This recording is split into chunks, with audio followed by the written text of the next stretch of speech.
Assalamualaikum warahmatullahi wabarakatuh. Kami dari kelompok 7 dengan judul makalah Teknik Penelitian Kualitatif akan mempresentasikan hasil kerja kelompok kami. Sebelumnya, perkenalkan nama saya Khoiruni Swatin, NIM 206190038. Di sini saya akan menyampaikan subbab mengenai sumber data.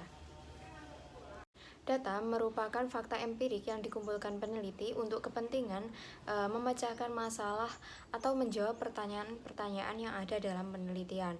Kemudian yang dimaksud dengan sumber data adalah sumber atau subjek dari mana data dalam penelitian tersebut diperoleh. Berdasarkan sumbernya, data penelitian dikelompokkan dalam dua jenis, yaitu data primer dan juga data sekunder. Data primer merupakan data yang diperoleh atau dikumpulkan oleh peneliti secara langsung dari sumber datanya. Data primer tersebut disebut juga sebagai data asli atau data baru yang memiliki sifat up to date. Teknik yang dapat digunakan peneliti untuk mengumpulkan data primer antara lain yaitu observasi, wawancara, dan juga diskusi terfokus, dan juga dapat melalui kuesioner. Kemudian mengenai data sekunder adalah data yang diperoleh atau dikumpulkan oleh peneliti dari berbagai sumber yang telah ada, peneliti sebagai tangan kedua. Kemudian data sekunder dapat diperoleh dari berbagai sumber seperti Biro Pusat Statistik, buku, laporan, jurnal, dan lain sebagainya. Perkenalkan, nama saya Rizky Wardani, NIM 206190063. Di sini saya akan menjelaskan poin kedua, yakni teknik pengumpulan data dalam penelitian kualitatif. Pengumpulan data sendiri merupakan sebuah kegiatan yang dapat dilakukan oleh peneliti untuk bisa menjawab permasalahan-permasalahan yang ada di dalam penelitiannya.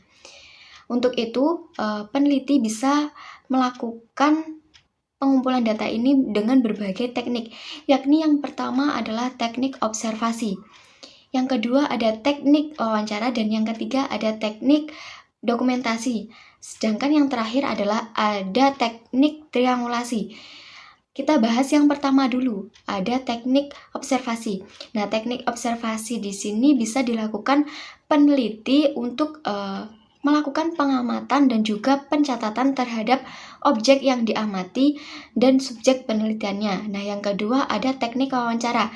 Teknik wawancara di sini dapat dilakukan oleh peneliti dengan menemui narasumber dan melakukan tanya jawab serta bertukar informasi seputar penelitian yang dilakukan. Nah, yang ketiga ada teknik dokumentasi. Dokumentasi di sini bisa berupa video, gambar, foto, monumental, karya, dan lain sebagainya. Nah, yang keempat ada teknik triangulasi. Nah, teknik triangulasi ini merupakan pengumpulan data dengan menggabungkan berbagai teknik yang saya sebutkan tadi. Di antaranya teknik observasi, dokumentasi, dan juga wawancara. Nah, peneliti yang melakukan teknik triangulasi ini sebenarnya dia sudah mengecek kredibilitas data. Artinya data yang diperoleh itu dapat dipercaya karena data yang diperoleh itu melalui berbagai sumber. Sekian yang dapat saya sampaikan. Materi selanjutnya disampaikan oleh saudara Hamim. Assalamualaikum warahmatullahi wabarakatuh. Ya, saya akan mencoba menjelaskan tentang jenis data. Berdasarkan sifatnya, data kualitatif secara sederhana dapat disebut dengan data bukan berupa angka. Ciri utama data kualitatif didapat dengan cara menghitung sehingga tidak memiliki nilai desimal. Selain itu, kualitatif memiliki ciri tidak bisa dilakukan operasi matematika. Nah, seperti penambahan, pengurangan, perkalian. Nah, agar dapat dilakukan proses pada data kualitatif atau non-metrik, data tersebut harus diubah dalam bentuk angka proses. Ini dinamakan kategorisasi.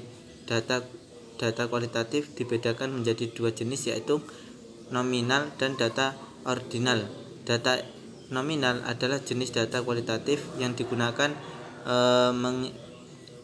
mengidentifikasi, mengklasifikasi atau membedakan objek. Nah, data nominal merupakan data yang paling rendah, data level penggunaan.